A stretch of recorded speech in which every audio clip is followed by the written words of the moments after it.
बिस्मिल्लाहिर्रहमानिर्रहीम। नहायत मुफर्रह है रूहानी, मालिकुलिया के अमराज सौदावी फ़िक्र व वसाविस को दूर करता है, वो निशात लाता है।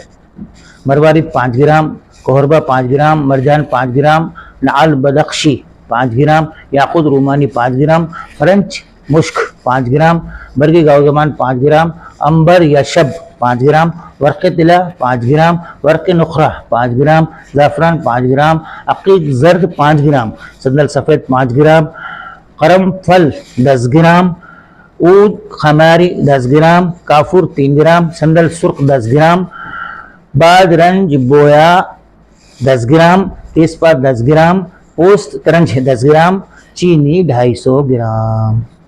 तमाम अद्विया का फाइन पाउडर बना के चीनी के अंदर या मारूफ तरीके से याकूती बनाइए।